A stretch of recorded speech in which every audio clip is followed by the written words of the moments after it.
ओम शांति। आज सुनते हैं 12 दिसंबर की अव्यक्त मुरली का मंथन। आज की मुरली में बाबा ने दो प्रकार के बच्चे, एक सदा योग युक्त और युक्ति युक्त, और दूसरे बच्चे बताए जो सदा नहीं, योगी तो हैं लेकिन योग युक्त और युक्ति युक्त नहीं है। तो बाबा ने आज विशेष कहा, योग युक्त या युक्ति युक्त बनना माना न्यारा और प्यारापन, सदा न्यारे और सदा प्यारे, इसी को कहेंगे योग युक्त और युक्ति युक्त। बाबा ने कहा स्वतः ही योग युक्त होना चाहिए। तो आज कितना सुंदर बाबा ने बताया कि हम केवल योग लगाते रहें, केवल योगी ही ना बने हम, बल्कि योग युक्त और हमारा हर कर्म भी युक्ति युक्त हो। आज बाबा ने कहा इसमें नंबर 1 कौन बना? नंबर 1 बना ब्रह्मा बाप। और ब्रह्मा बाप कौन सी विधि अपनाई जिससे नंबर 1 बना?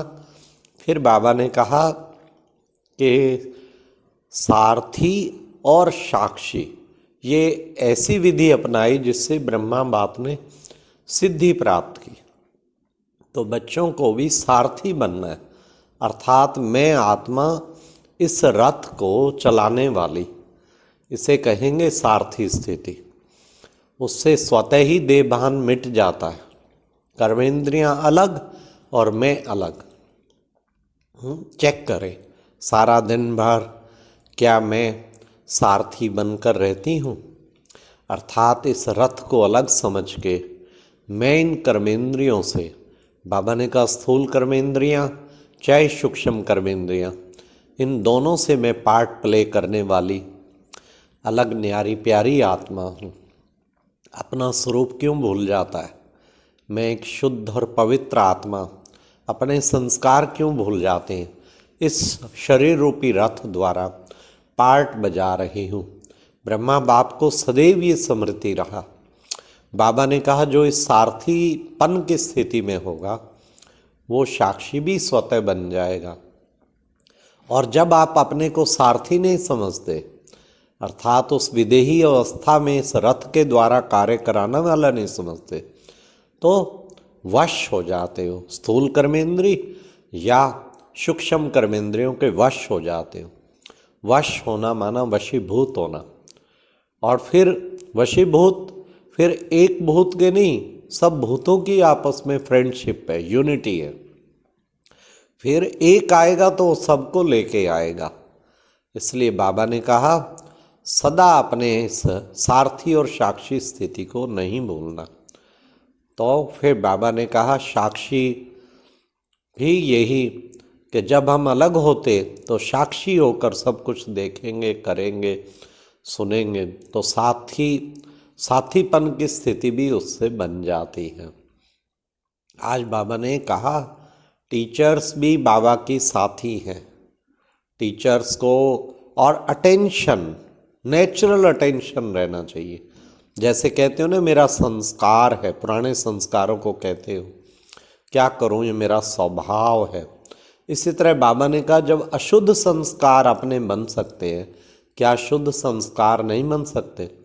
तो शुद्ध संस्कार है नेचुरल चेकिंग, नेचुरल अटेंशन, ये सदा रहना चाहिए। टीचर्स के लिए बाबा ने कहा ईर्ष्या में पहले मैं नहीं, ईर्ष्या में पहले मैं, हाँ इसको मिला अधिकार तो मुझे क्यों नहीं मिला, ये ऐसा तो मुझे क्यों नहीं। हर बात में ईर्ष्या आ जाती। तो किस बात में पहले मैं बनना है? फॉलो फादर करने में, उसमें पहले मैं बनना है। तो बाबा ने ये विशेष कहा, तब हैं आप सच्ची वास्तव में बाबा की साथी टीचर, फॉलो फादर करने में। जैसे फादर ने सब कुछ बाबा के ऊपर अर्पण किया, ऐसे ही मुझे भी सब कुछ बाबा के ऊपर अर्पण करना है। तो ये बाबा ने कहा अमृत वेले से रात्रि तक तुम्हारी सारी दिनचर्या बिल्कुल ही योग युक्त होनी चाहिए और युक्ति युक्त होनी चाहिए, श्रीमत प्रमाण होनी चाहिए। बाबा ने कहा ये जो गायन है ना, अंत मते सो गते, ये किस चीज़ का गायन है? क्योंकि कल्प के अंत में अब बाबा आके जो मत देता है उस पर जो चलते हैं उनकी सारे कल्प में श्रेष्ठ गति हो जाती है।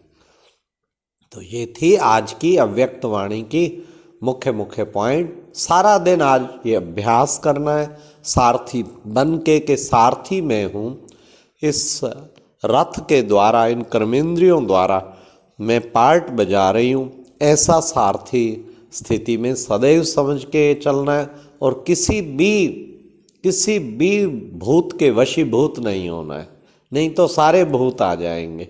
और कदम कदम पे बाप को फॉलो करना है और सदा योग युक्त और युक्ति युक्त रहना है। अच्छा, ओम शांति। ये था आज की अव्यक्त मुरली का मुरली मंथन। ओम शांति।